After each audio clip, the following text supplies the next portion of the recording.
This lady that I'm going to introduce you to, she came out with a bang. I mean, she's a very, if I may say so, very beautiful, very regal lady.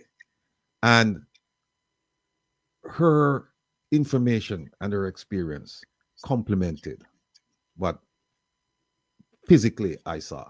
I mean, this lady, she took me to school. She started talking about the types of government and governance we've had in Jamaica, going way, way, way back beyond 1962. I learned a hell of a lot. Folks, if you can, please, please, I urge you to go back or to go and watch the program on IRI FM last week, Sunday morning, with Kabul, Minister Marlene Malahoo Ford, and this lady, Professor Verene Shepherd. She's a historian of note at the University of the West Indies. Brilliant, brilliant woman, beyond compare. And it's my distinct pleasure to have her with us today. I call her, and frankly speaking, there's a little trepidation that she might not come, But she said to me, and big up Kabul, she said, listen, any friend of Kabul's is a friend of mine. If Kabul told you to call me, then it means that you are okay. I can do your program. And so she's joining us today. Unfortunately, she won't join us by video, so we're going to put up a picture of her. And there's a reason for that. We won't get into that. But the information is what's key. So let me put up this picture and let me bring her on. Professor. Hello to you and to all your listeners and viewers. How are you? I'm doing well. Thank you for taking the time out to be with us today. It's my pleasure. I always like to engage with my people when it comes to history because, my pet peeve is that it's not taught at all levels of the education system. And too many of our children and our people are, walking around without a roadmap, historical roadmap. So whenever I can, I don't know everything, but whenever I can, I add my bit. Well, I tell you what, Prof, last week, you say you don't know everything. Well, based on that master class you delivered last week, I think you know everything and more concerning the history of Jamaica. So I try my best. Well, you succeed. What I'd like to do at this point, Prof, is just give us a brief look at who Professor Verene Shepherd is, just to familiarize us. All right. Yes. Well, I am from St. Mary. I'm hearing a feedback though, so I don't know if it's on my side or yours. But anyway, let's hope it can be corrected. But I am from St. Mary in a district called Hopewell.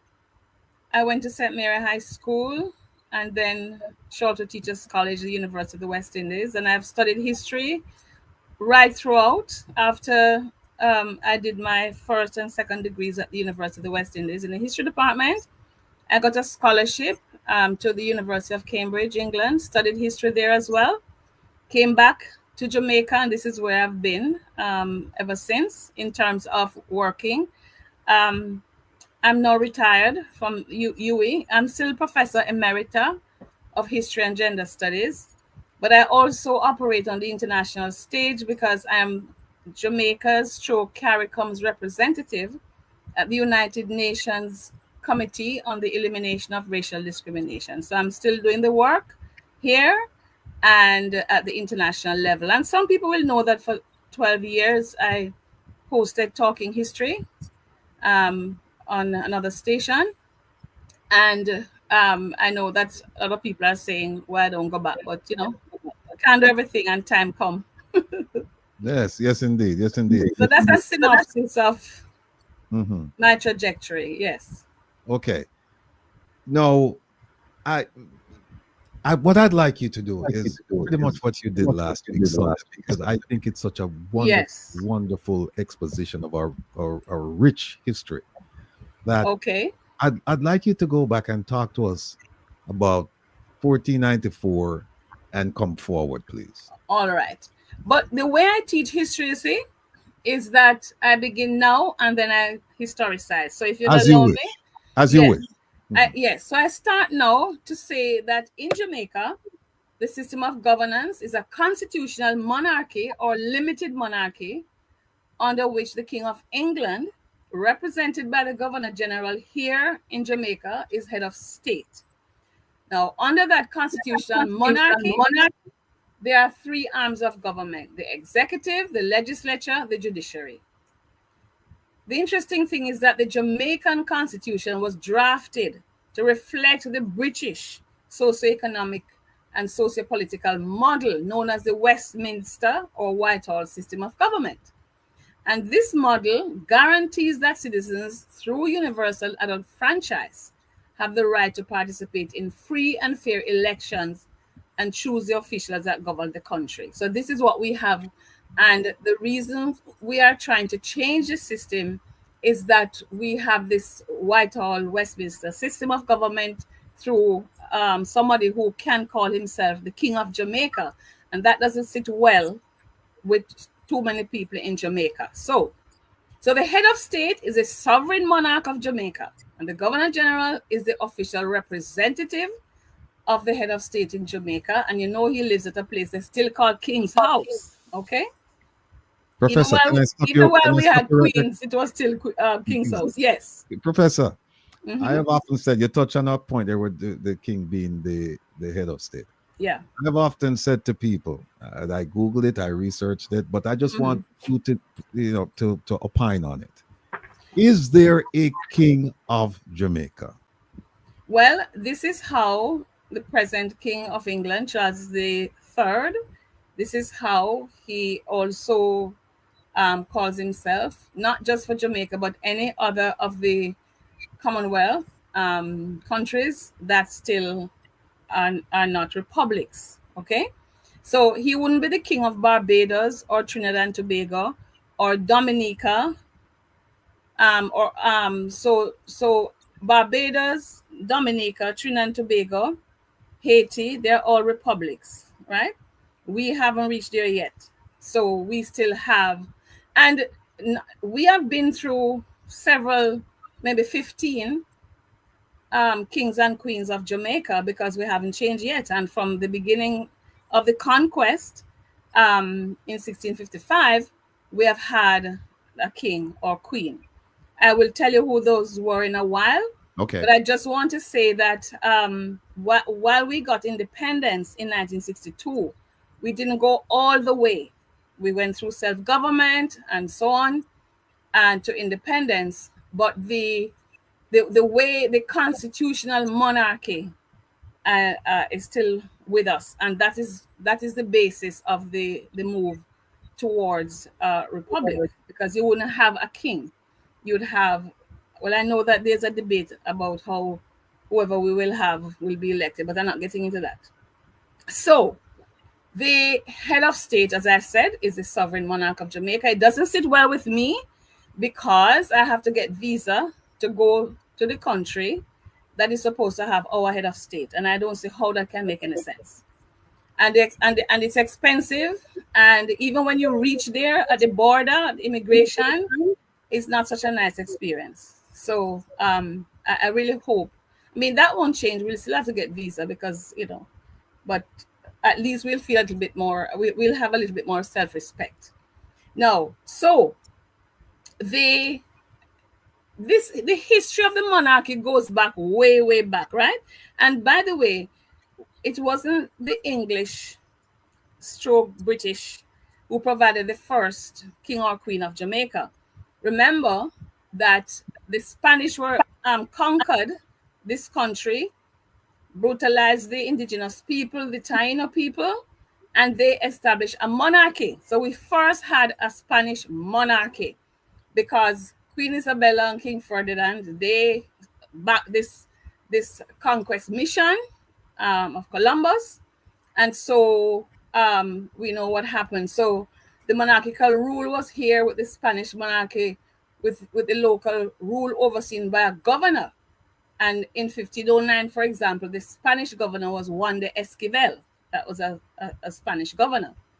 So, in terms of the British now, their sovereignty over the indigenous peoples and later the inhabitants of Jamaica, African people, date back to 1655 when a British expedition under Admiral Sir William Penn, everybody go to school and learn about Penn and Venables, right? So under Admiral Sir William Penn and General Robert Venables, sponsored by Oliver Cromwell during the time England was a republic. So that's kind of interesting because they had beheaded the king, Charles I. And so that period had no king. And it was Oliver Cromwell, who was Lord Protector of England, who then sponsored this or directed this invasion of Jamaica. So they, of course, took over the island defeated the Spanish, took over the island, installed a British military governor because it had to be military at first, because the Taino and the Maroons wouldn't have it. So there was great resistance to these people coming in. And the fighting continued until settled by 1670 by the Treaty of Madrid. So it was not until 1670 that the Spanish recognized British claims to Jamaica. And then now we came under the rule of Charles II. And, successive British governors or lieutenant governors were appointed. So all these people are sent out. They're not appointing anybody locally, right? So Henry Morgan, for example, people would know the name. He was a buccaneer turned politician. And he was knighted by King Charles II of England and appointed lieutenant governor of Jamaica. So how did they govern Jamaica now that the English are here? So they had a House of Assembly. And those who know Spanish Town would know that the first House of Assembly met out in Spanish Town. That was the capital. And the governor's, the king's house was also, it's in ruins now. I think it's only the facade that's there now. So this system of government was called the old representative system of government. And that means it had the governor who was sent out from England by the monarch. You have the legislative council and you have the House of Assembly. So the upper house now was what you call the legislative council. They approved recommendations that came up from the House of Assembly or the lower house. And it was supposed to be an elected system, but it was very limited. In those days, you had to have property and good property also to be able to be elected under a limited franchise to the House of Assembly. So this is how we were governed in the first years of the capture by the British. And it wasn't until after the Morant Bay War in 1865 that, the government changed. But before I get to that, I really would like to tell you the 15 monarchs who ruled this country. Because people think, the first, it was Queen Elizabeth I who was, the queen that they know. And now, of course, Charles III. But I tell you, Queen Elizabeth I ruled England from 1558 to 1603. And she was the last monarch of what they call the Tudor period. That is, the monarchs came from Wales, okay? And she sponsored Hawkins. Again, if you studied history at school, you'd hear about John Hawkins. And so you see how early they were taking part in the trafficking in enslaved people, in African people. This is now Hawkins being sponsored by a royal member of the royal family to take African people. They didn't send them to the British Caribbean, British colonized Caribbean. Those went to the Spanish Caribbean because chattel enslavement had not yet been consolidated in Jamaica. So Queen Elizabeth ruled from 1558 to 1603 and sponsored Hawkins to go to the Spanish Caribbean with enslaved Africans. Then we had James I of England. He was also James VI of Scotland. So he was what they call member of the Stuart family because they are from Scotland. And then we came through Charles the First, who was beheaded, as I said, Charles II, James II, William III, Queen Anne, George I, George II, George III, George IV, William IV, Queen Victoria. And I pause on Queen Victoria because the statue to her is still downtown at St. William Grand Park, with her bottom turned to the road, to the people, and she facing the inside. And the park is named after St. William Grant, even though, I mean, it's named after, but there's no monument. We don't know what, some people don't know what he looked like. You have to be a historian or, political scientist to go know what he looked like. So Queen Victoria is still there, and she was the one who was in place from 1837 to 1901. That means just after the signing of the Emancipation Act, during the apprenticeship period, and during the Morant Bay War. And if you remember your history, when the people of St. Anne wrote to say them can't take the suffragation no more, could the Queen do something? She wrote and told them pull themselves up by their own bootstrap. You tell people without boots to pull themselves up by their own bootstrap, right? And then you had now, after Queen Victoria, Edward the Seventh, Edward the Fifth, Edward the Eighth, George the Sixth, Elizabeth, and then we come to the one that most people know, Elizabeth II, 1952 to 2022, and she was descended from the royal house of the Stuarts, the Scottish people. Then now we have Charles III, and if we are not careful, we are going to go right down to Charles' children them and his grandchildren if we don't act. So let me just pause there a little bit in case you have questions.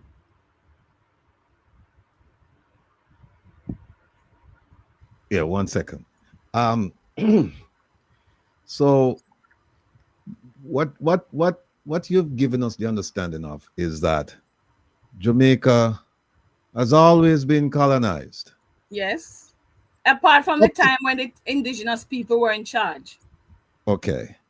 And even after 1962, when we claimed independence, yes, that we weren't really independent because we still had a king of Jamaica, a queen of Jamaica at that time. Right?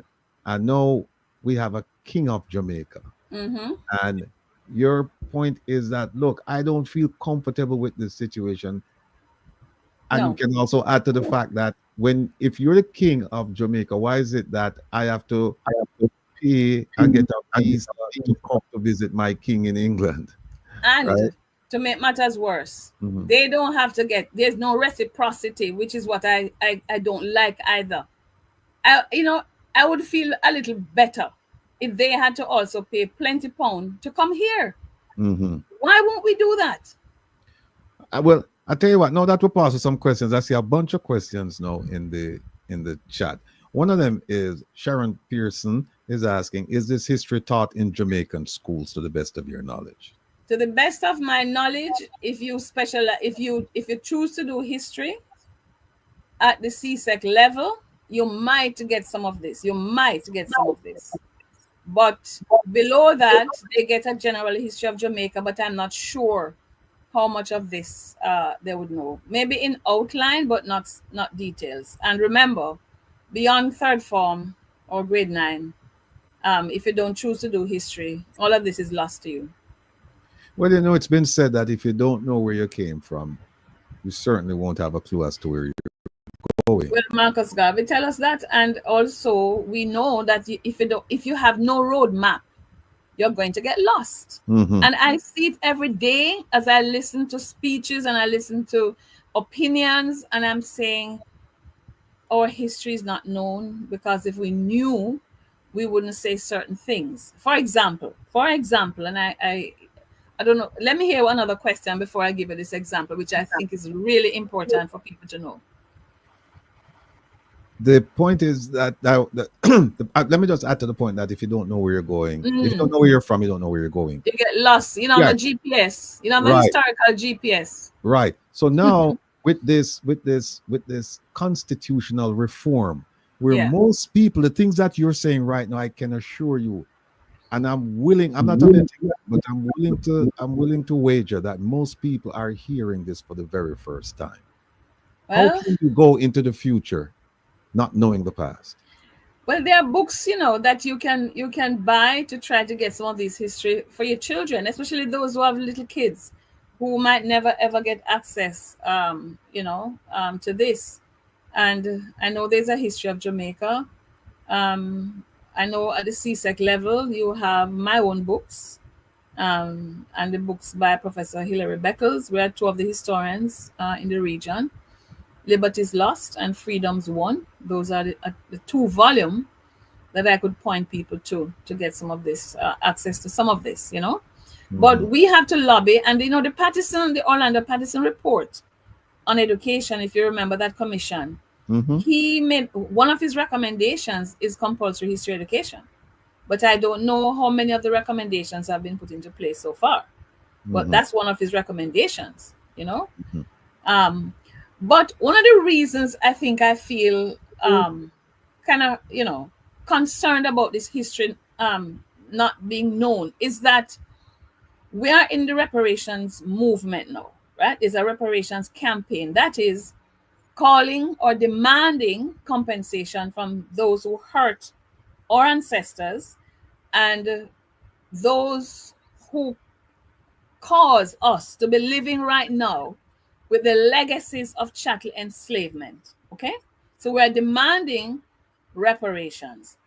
And you need to know that it's not because we have nothing more to do while we're in this campaign. It's because these very members of the royal family inherited money from the work of, from the pain and suffering of our ancestors. I'll give you an example. These people, these kings and queens, benefited from the exploitation and dehumanization of Black people, Black bodies during the period of chattel enslavement. Queen Elizabeth I, as I told you, she outfitted Hawkins ships, right? And Queen Anne, Charles I, Charles II, James I, James II, William III, who reigned from 1689 until his death in 1702. So he was also the King of Scotland and Ireland during this time. George I and George II, all of these, they invested in the whole system of forced movement of people from Africa, and they benefited from the profits. In fact, you even had a company called the Royal African Company, you know. So it was a state-sanctioned capitalist venture, which resulted in over 15 million people being removed from Africa, and about 2 million who died, crossing the Atlantic. And Britain accounted for 26% of those trafficked to the region. So it was a state sponsored. I know we had France, Portugal, Spain, and so on. And Portugal actually carried the bulk of the people from Africa, but Britain got the most money out of it. And so they benefited. I mean, in fact, one of the earliest known monarchs to invest and profit from this trade in enslaved Africans was Queen Elizabeth I.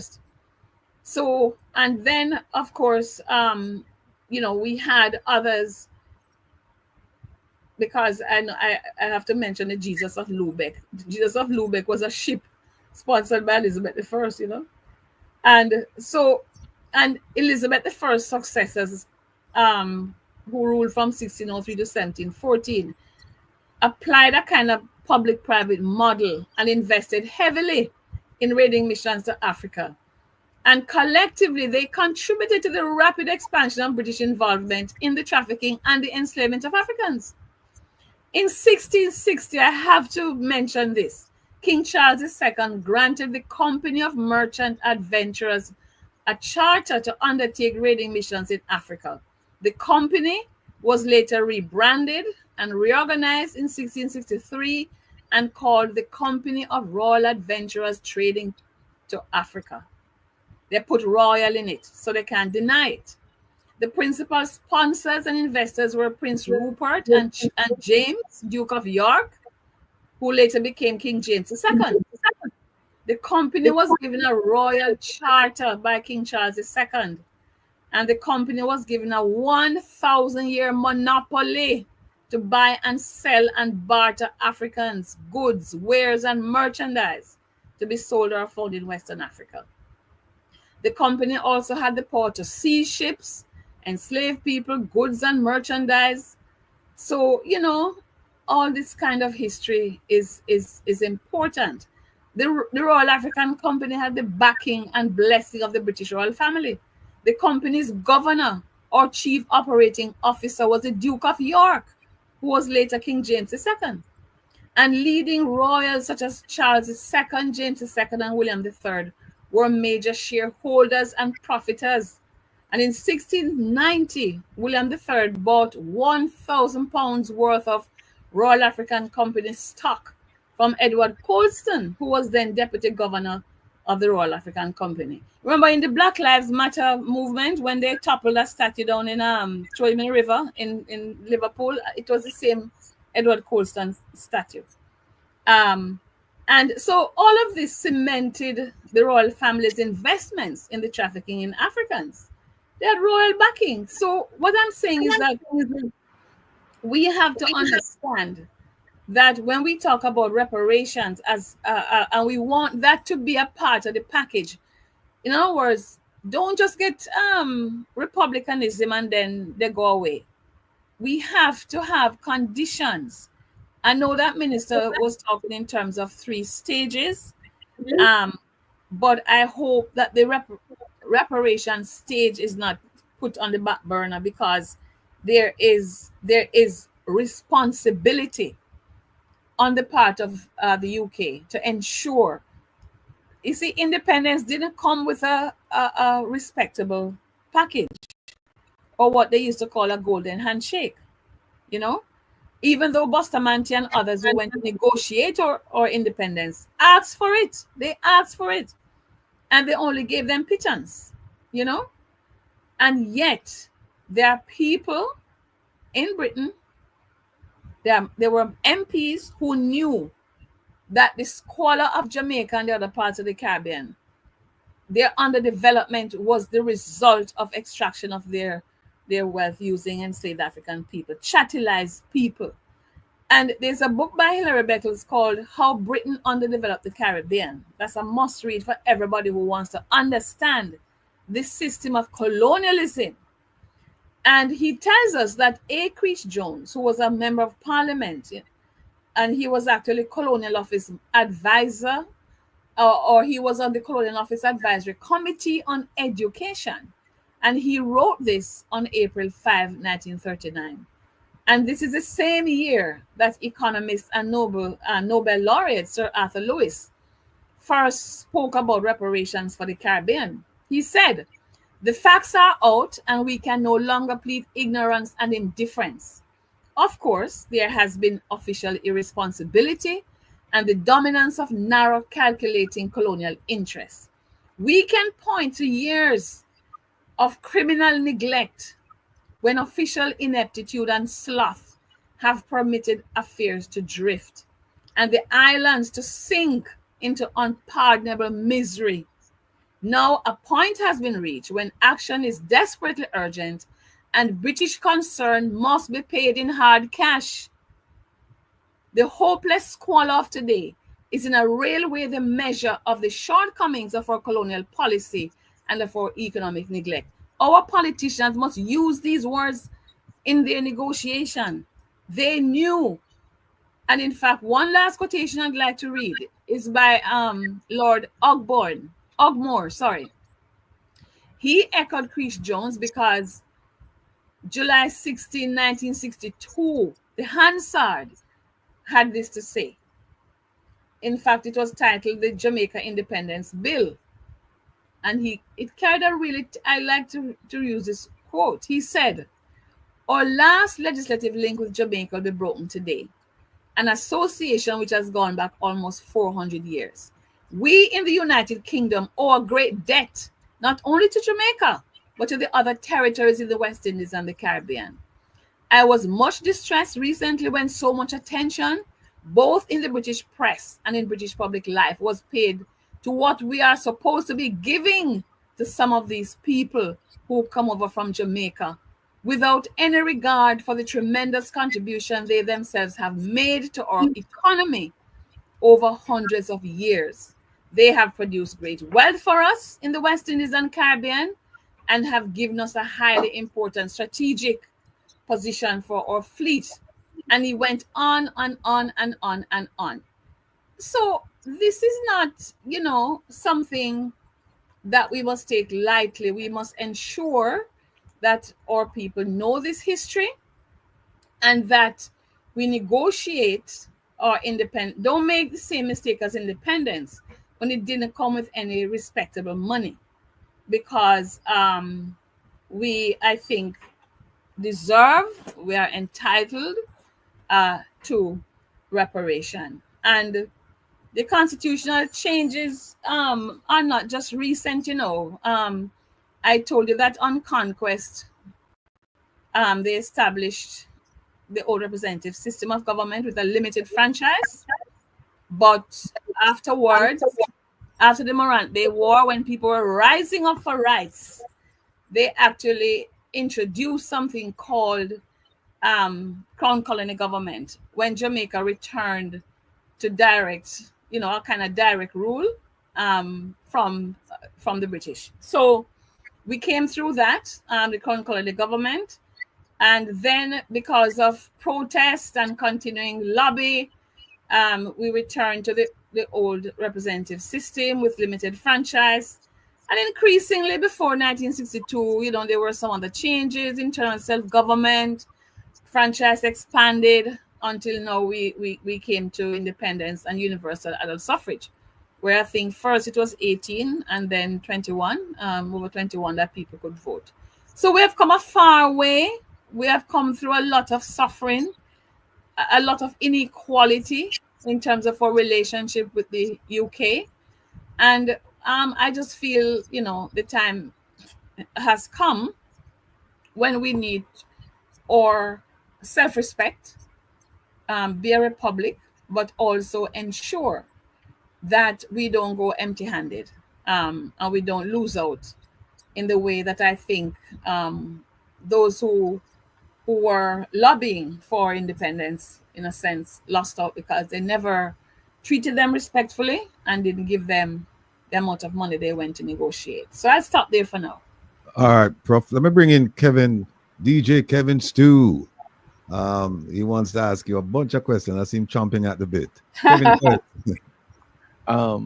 Prof, welcome to the broadcast. Thank you. I'll say this. I have never had such an expansive, comprehensive, condensed history lesson. Well, I've been teaching history for a very long time, but mostly in the classroom. No, that I wasn't one that was really into reading back then. Don't quite like doing it a whole lot right now, but yet still I find myself doing it a lot. And this that you have given us, you said, is pretty much available more so at the tertiary level than and secondary too, because if you do CAPE, you said CXC and CAPE, you will get access to some of this information. But as I said, it's not compulsory. So yeah, they wouldn't get the details that, for example, about the royal family and their investment in. They would know generally that they invested in slavery, but they wouldn't know the details of which monarch, what, and so on. Right. And so, as we embark on this journey toward changing and moving away from monarchies and becoming a republic, without knowledge or key knowledge of some of this that you just brought to us, how much of a successful journey are we looking at? Well, I heard Minister Malou Ford talk about the strategies of public education. And I know that while they are focusing on the political constitutional dimension, they are also engaging in public education. Um, and you know, Minister knows that the historians stand by for any help that is needed. We have the National Council on Reparation with experts, um, and I know they reach out. So we stand by to be of use to the government and people of Jamaica. I think you stand a better chance being of use to the people.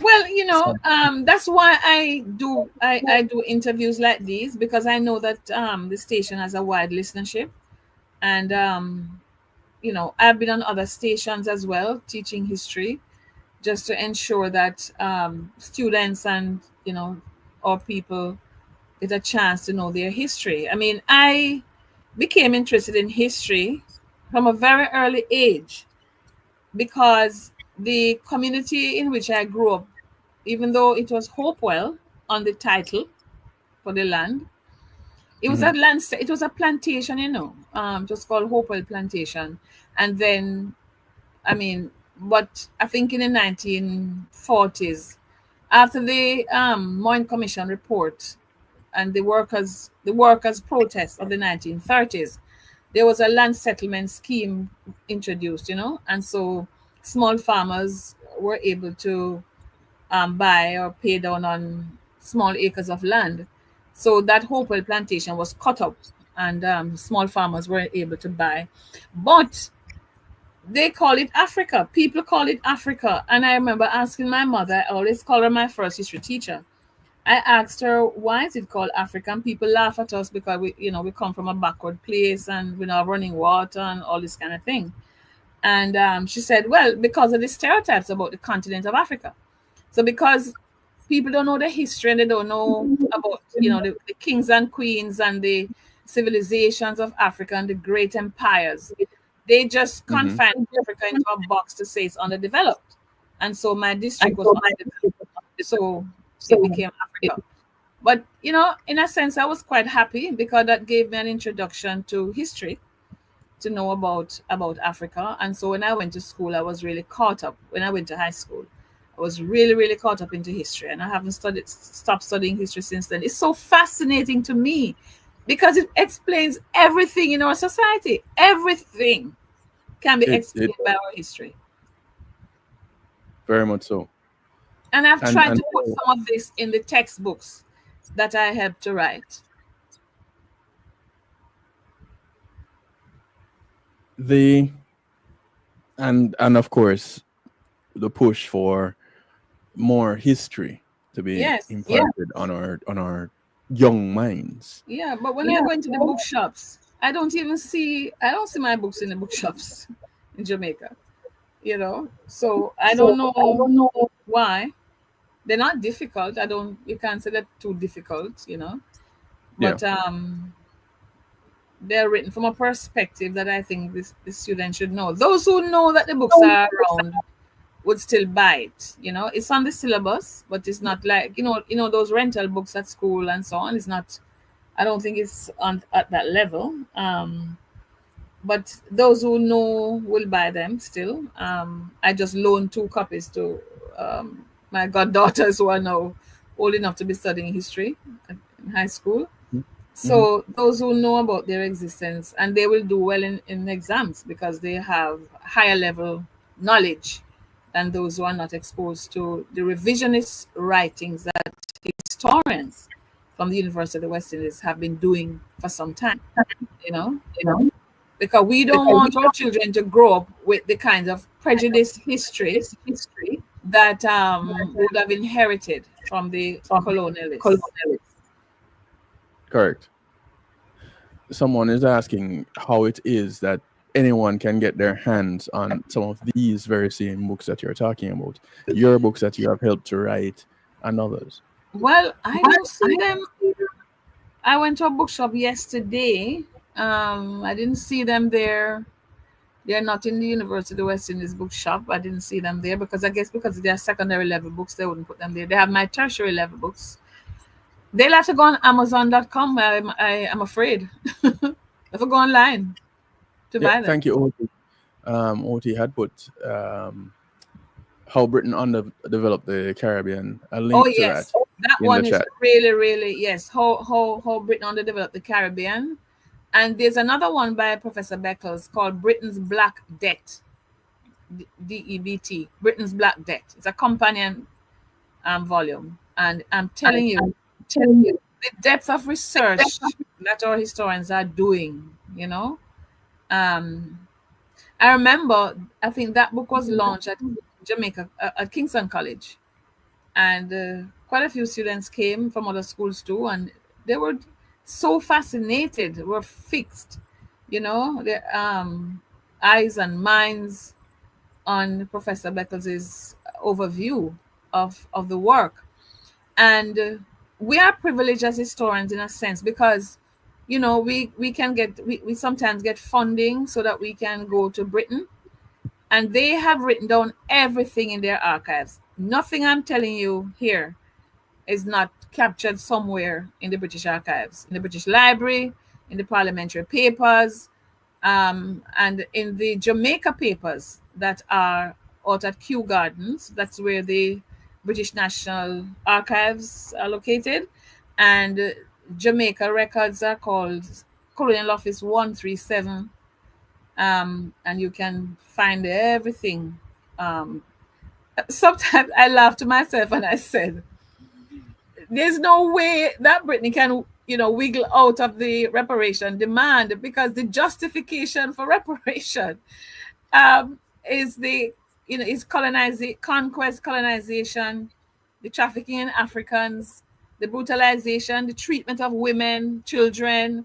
All of this is there. It's just there for you to So read. all And I about wonder that. if they ever thought that these poor Black people and colonized people would ever be educated enough to be able to go and find those records. And when the reparation campaign started, I got knowledge that some of them were being batched and called not for public release yet. You know, so but we have enough by now. By then, you would say we have enough. And University College London is doing an amazing amount of work to look at the compensation records. Remember that at Emancipation, the planters were given 20 million pounds sterling as compensation because they claim that they lost their quote unquote property. That's us, our ancestors were property. And so they said they need compensation from the British. So they got reparations and we still fighting for reparations, you know. But the compensation records are all there in the treasury records out at Kew in the archives. And one university has put its resources so that we can just go online now and manipulate. If you know, like for example, the people who got compensation for my district called Hopewell were the Hibberts. And I have the list of enslaved people who used to live on the property. I know how much the Hibberts got.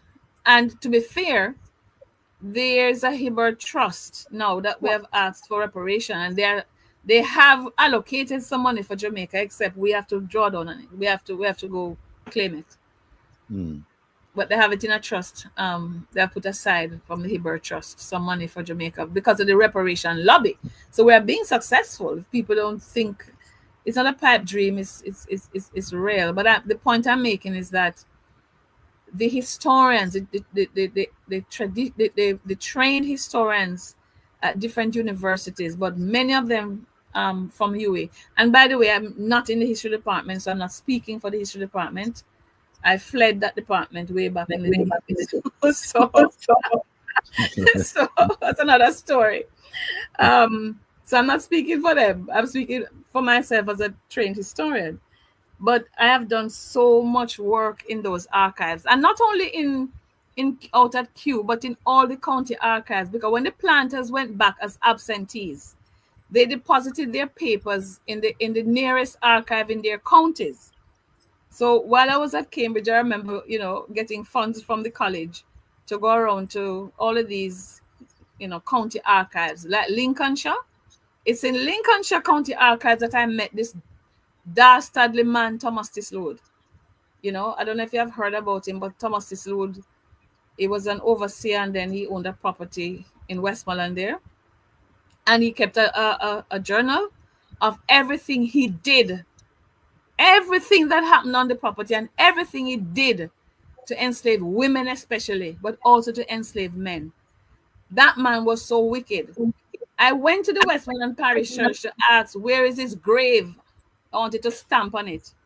But they tell me the church expanded onto his grave, so you can no longer see Tisroad's grave there, right? You know what that man did? There was one enslaved man called, two enslaved men.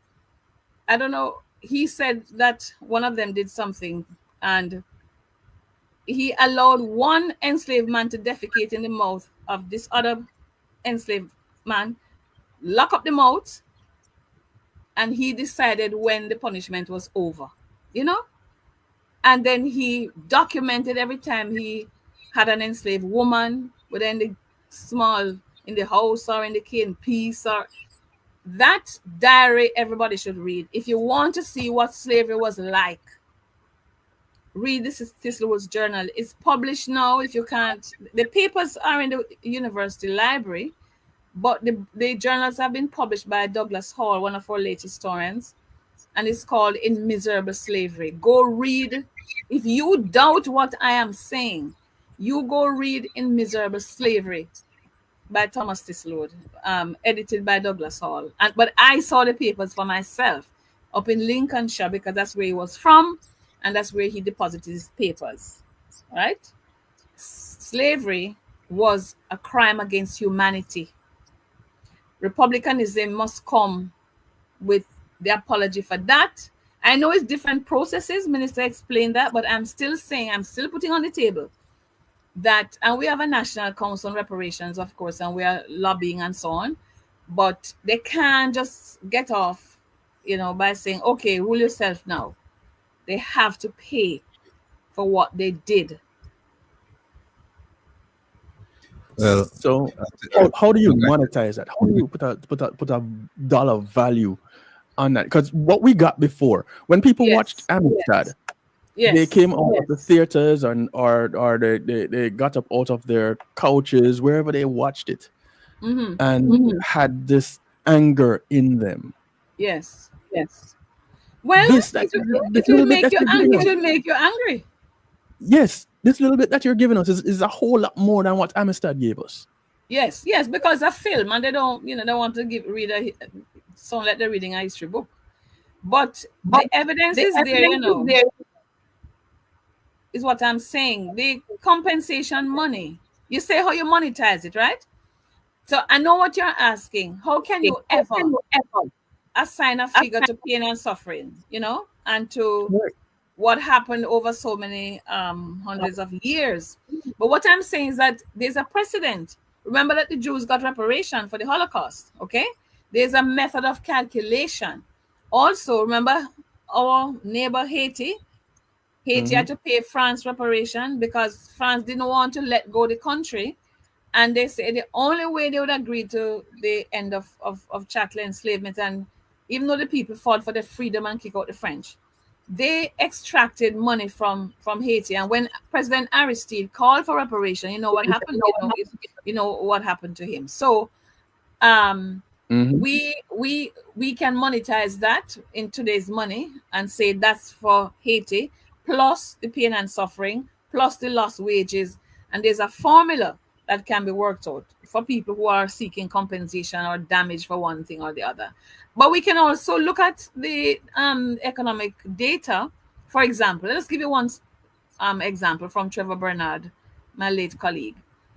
He said Britain earned £5 million per year from sugar during the peak of the industry, right? And over a century alone, Britain made £500 million, equal to over 2.5 trillion pounds in today's money. And then we're asking back for the compensation money. That's 20 million pounds sterling at the time. Britain had to take out a loan. They didn't finish pay off that loan until 2015. The same year when former President Cameron came around and told us, let's forget it and move on, right? So it was a big payout because 40 to 50% of that 20 million compensation money stayed in the UK, and it was distributed to over about 3,000 people, right? And of those, I think Jamaica must have gotten maybe 13,000 of the claims were filed by enslavers resident in Jamaica, and their payout was maybe 4.10 million, or somebody says 3 billion in today's money. And by the way, over 100 of those claims for compensation were submitted by members of the clergy, you know.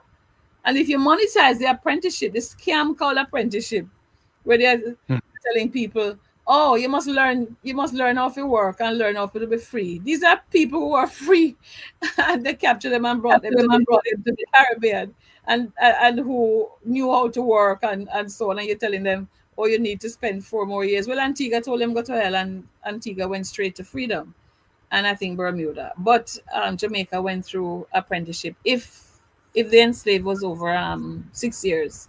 So my great-great-grandfather was Alexander Mighty, and so he would have been freed at 6 years old. He was 6, so he didn't have to go through the apprenticeship period, you know. But the colonialism was really you know, disfigured us in terms of our infrastructure, not enough money, you know, to develop our country at independence, nothing much. So it's a just cause. And this move to a republic, I think, would complete this cycle of ruling ourselves, you know, because I was telling you that after the Morant Bay War, we went through Crown Colony government. That means that the old representative system was abolished. And so we went back under crown rule, direct crown rule, through orders in council. And it's only gradually as people press, you know, the workers' movement, the Morant Bay War, and in between, then you had a gradual restoration of the representative system, you know. So it's representation by degrees, you know. I think about in 1884, they had 9 elected legislators. In 1895, you had 14. But the people continued to press for self-government. So 1944, we had another constitution under George VI. And this is when we had the establishment of a House of Representatives, whose members were elected by universal adult suffrage, and a nominated legislative councillor, upper house, and an executive council. So then the two-party system soon emerged after that, and the constitution was modified again in 1953 to allow for elected government ministers. In 1957, the executive council was transformed into a cabinet under the chairmanship of a premier, and Jamaica obtained full internal self-government in 2 years later, I think. We, of course, went through the federal interlude. Remember that the idea was for a federation of the West Indies. But a referendum was called for that. It's 1961, and the people voted no. So that was the end of that. And so Jamaica pressed for independence, which we know from then on what happened. But Queen Elizabeth II was still the monarch in place when Jamaica became independent. So, and the constitution at independence retained the monarchy, you see, within the Commonwealth. So here we are trying to reverse what happened in 1962, you know, and I hope that this history of a hereditary monarch as the sovereign and head of state of Jamaica will come to an end soon, because since September 8th, 2022, we have installed King Charles III. He has the right to be called the King of Jamaica. And you see how we treat all these members of the royal family who come out here to look on them property, right? So that needs That's to be exactly what. interrupted. People This, and land. People and land. yeah, you know, we need liberation, man. We need true liberation. This is not true liberation. Well, But I said I come back to it. You can't just flee. You can't just say, okay, we're a republic now. And that is it. And we have to get a good development we need to, I mean, Caribbean governments have been, trying their best to have, a decent country in which we can live. But we can help with an injection of capital for infrastructure, education, health, and that's why the CARICOM 10-point plan exists, demanding, first of all, a full and formal apology, repatriation and resettlement in Africa for Rastafari and others who want it, Indigenous Peoples Development Program, and it goes on, technology transfer and the right to development, because we are saying that a crime was committed, and if you commit a crime, you have to make amends and compensation for that crime.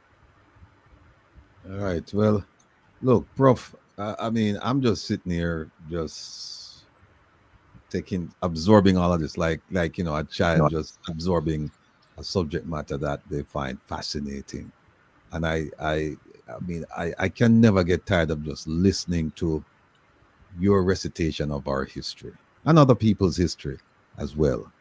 What I'd like to do, because time is at a premium, I'd Yes. love to have you back.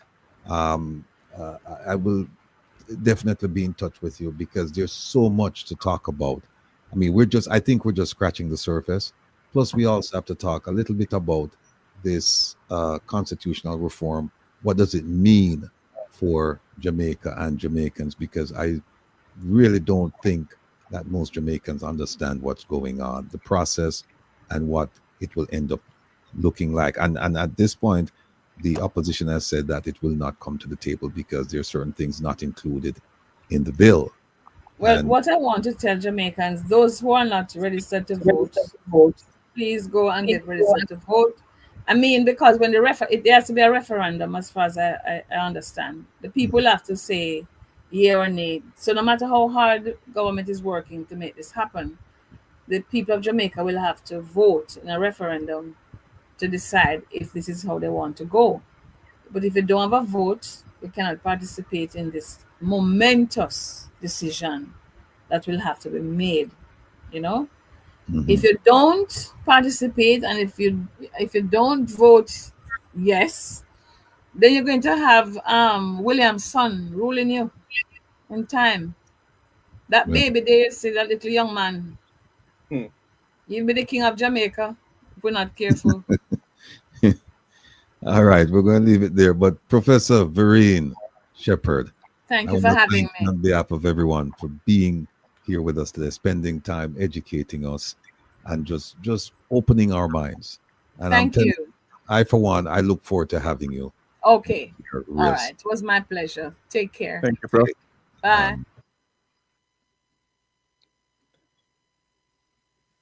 Listen, Hey, what Kevin there? Kevin, where you there? Folks, I don't know about you, but I sat here in just amazement. I mean, this lady is that's what I'm saying. Jamaica has a future. Jamaica is we have an abundance of riches when it comes to education. But we also are lagging behind with the younger generation because you heard her. She said that the things that she's talking about, they're not being taught at the primary level. You get some of it at the secondary and some of it at the tertiary. And I guarantee you that a lot of people they study it just to pass the exam. They're not studying it in terms of a sense of belonging, a sense of purpose, a sense of wanting to figure out who are we as a people? What should we be doing? You know, it's like every man for himself. and you study, pass the exam, you move on. But in the grand scheme of things, most of us we're not aware of this history. And if you don't know your history, then you can't succeed in the future. You may Plotting your succeed future. as an individual, but as a group, you can't. And in unity, there's strength. Just want to thank her again. I'm sitting down as a Kevin. I'm just taking the whole thing. I mean, I was Yeah. just Yeah. flabbergasted. Just sit down and just listen. I could listen to her for days. And I think you missed it though, but I didn't. Sharon Pearson, lady, you, she says she regards this thing that we call independence as independence. in the pen dance. Yeah, that's right. I don't know how many other people caught that. Because why we think we're good, and because we don't know the history. So we're here thinking that everything good, and we're having a grand old time dancing up a storm in captivity. Yes. I mean, people. I'm getting so many text messages right now saying that segment was just out of this world. Yeah, this is gonna stay with me for a long time. I'm gonna go back and watch this. Something I normally don't do, and I'm gonna go and watch rewatch the program last week Sunday.